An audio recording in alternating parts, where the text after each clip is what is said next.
probably lost 80% of my income. A Christmas miracle for struggling business owners. Indoor dining is back. They were thrilled. Some of them are crying. It's a huge win for restaurants. The counties to get approval to join the state's 5-star program, and why business owners say it's the perfect gift heading into Christmas. Plus, getting vaccines to Colorado's most vulnerable populations. I'm just excited to be able to be part of this history-making moment. Tonight, CVS has its plan to vaccinate nearly 60,000 elderly residents in Colorado, and it starts in a matter of days. A local radio DJ dedicated to giving back needed help of his own after his house caught fire. Everything got thrown away and marked as unsalvageable. Tonight, you are there during a time of need.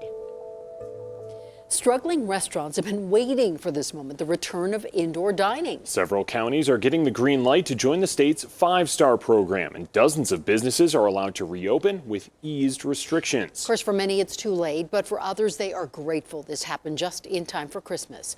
Denver7's Addie Guajardo is in Douglas County with more.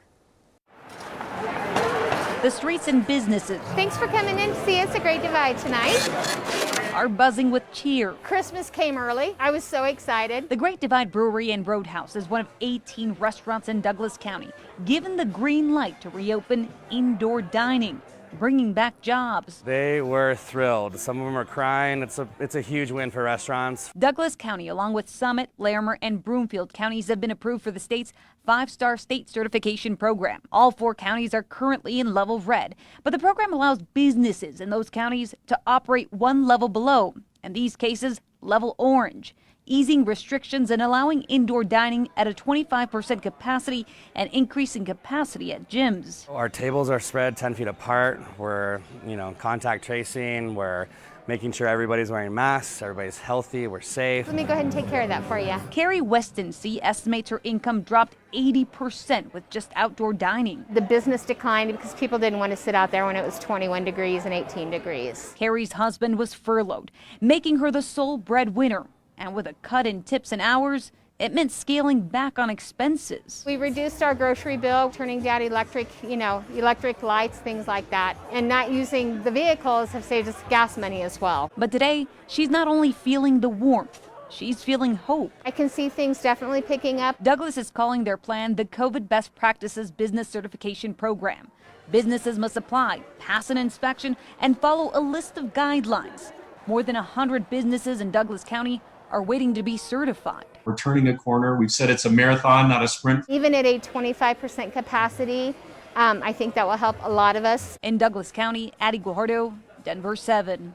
We also learned today that Arapahoe County has submitted its variance request with the state. Approval is contingent on the county's COVID numbers and must show a decline in those numbers. If the county is approved, they can join this 5-star program, and qualified businesses would soon be allowed to reopen indoor dining. Jefferson County also held an emergency meeting today to discuss their application for that program.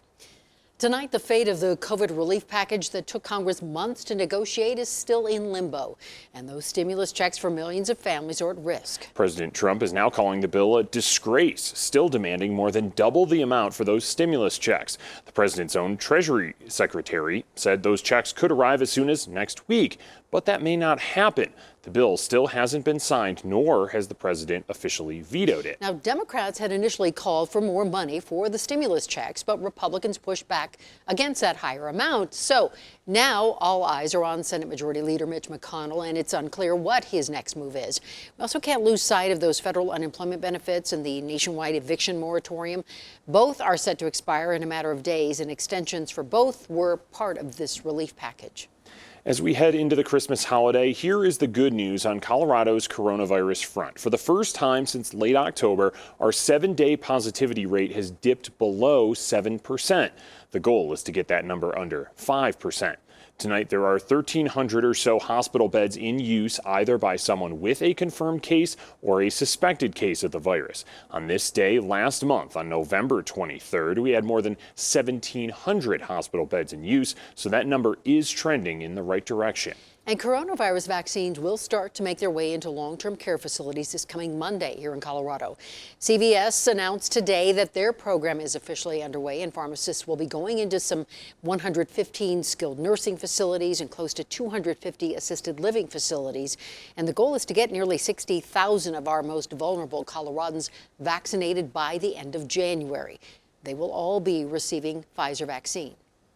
The skilled nursing facilities, we will have all of those sites vaccinated within 3 weeks from December 28th.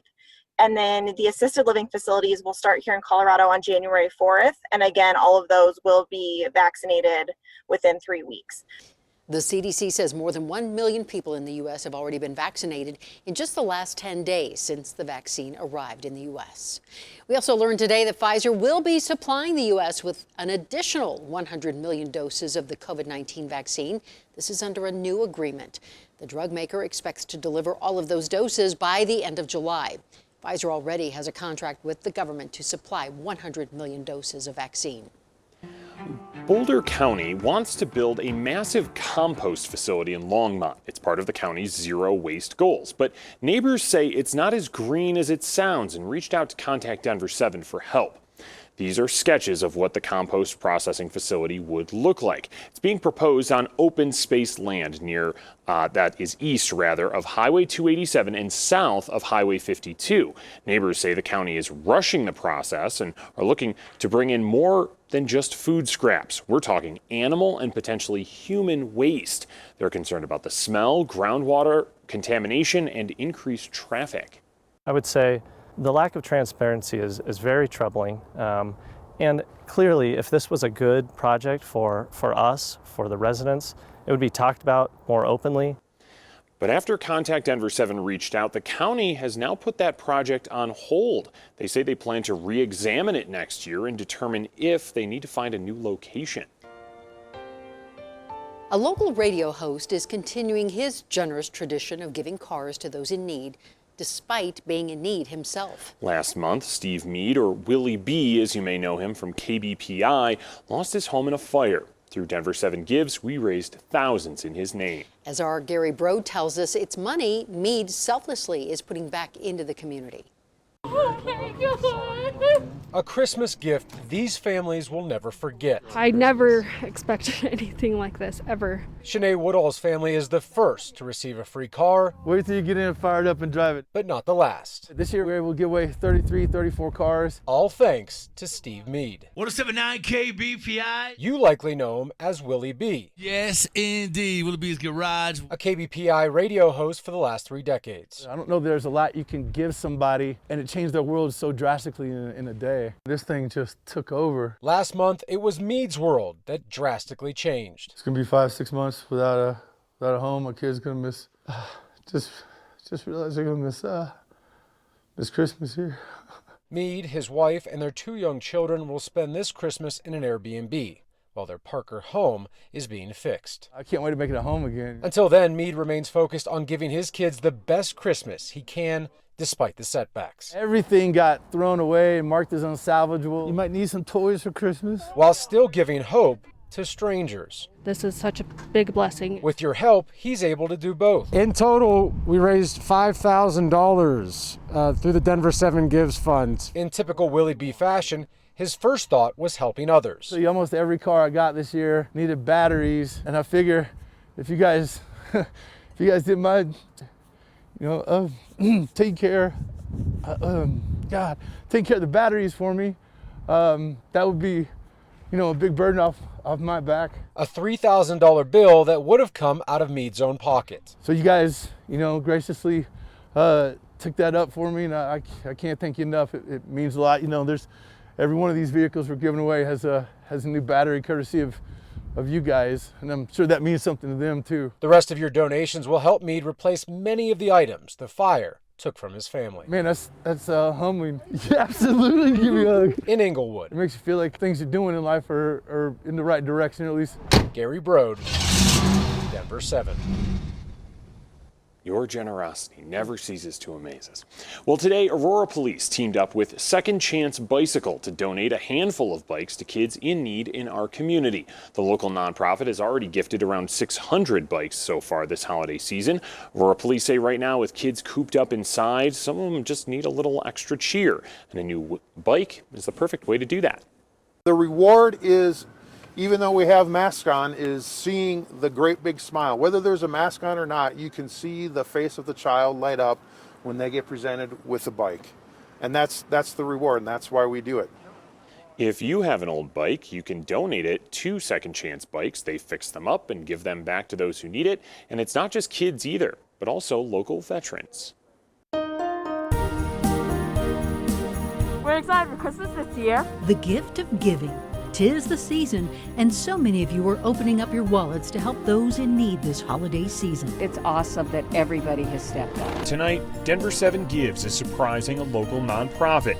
We took your donations. I got Disney plush toys. And went shopping. 2 of those. To make sure families have the essentials. Baby Shark sing-along. This Christmas. High winds for the Front Range and the Eastern Plains today, between 50 and 60 miles an hour. I'll let you know if it'll be windy tomorrow as well.